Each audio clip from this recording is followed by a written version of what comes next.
Do you think a markdown is the same as a discount? If you do, you're probably making a very common mistake, which will impact your profitability. You could be less profitable than you think you are. Keep watching to learn what not to do in checking out that next customer.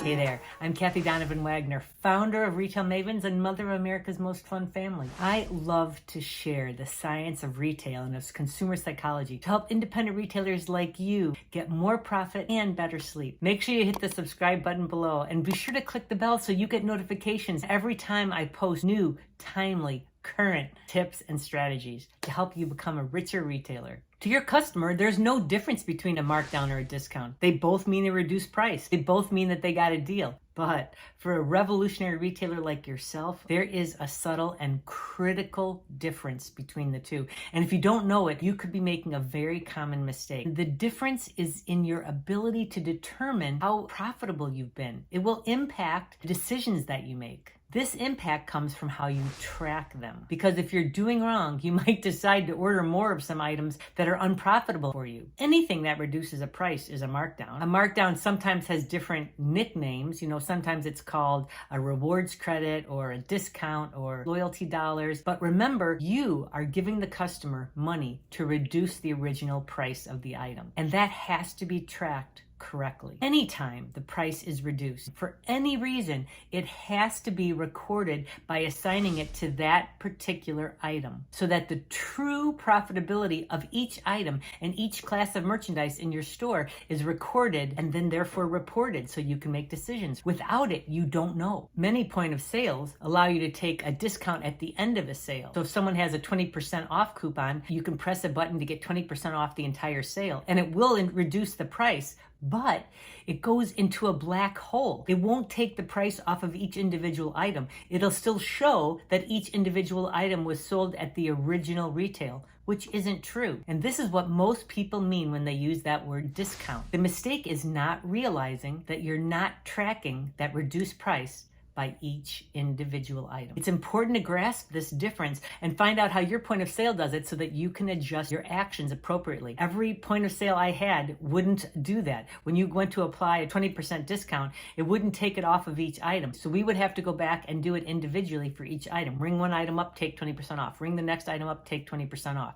That was the only way to have the markdown, the reduced price, actually be reported for each item. I have many clients who will say, oh my gosh, it takes too much time. Listen, we did well over $2 million and we managed it that way and it was fine. Don't let that stop you from getting this critical information. Let me give you another example. Let's say that your store has loyalty program where after X amount of times you get $20 of future store credit to spend on a $100 sale. So someone comes up to the register with a pair of running shoes that they want to buy and they hand you that loyalty card. So you know that you have to take $20 off of this item. Well, if you just ring it up and then take $20 off of the whole sale, it will likely not reflect that when you go to check your reports.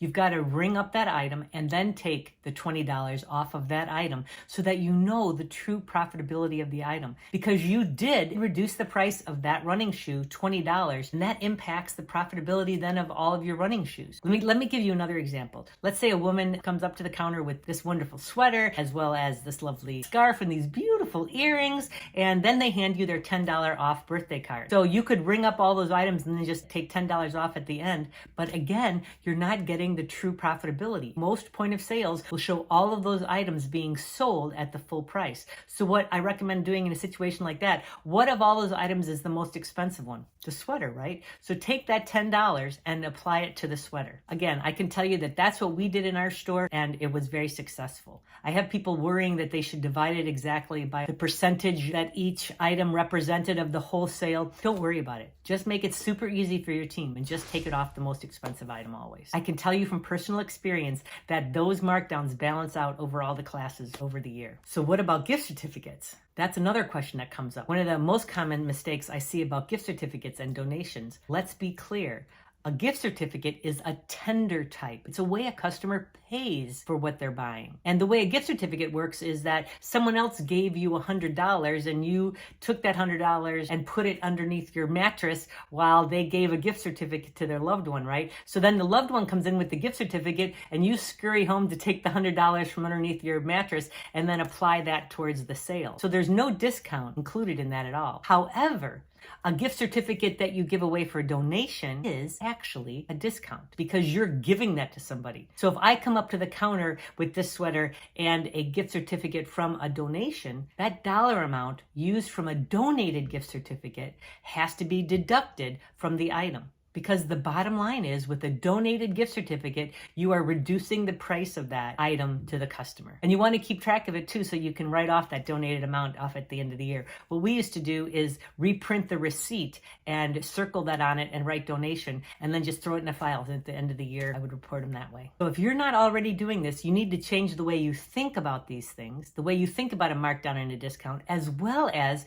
the way your point of sale generates reports. You want to make sure that your point of sale is reporting them correctly, and you want to make sure that you're taking the action you need when you're checking out a customer and processing the sale, so that that reduced price gets reported correctly. This method is the most accurate way to make sure that you can look at line item markdowns and therefore truly know how profitable all the different areas of your store are, and that will impact your future decision making for sure.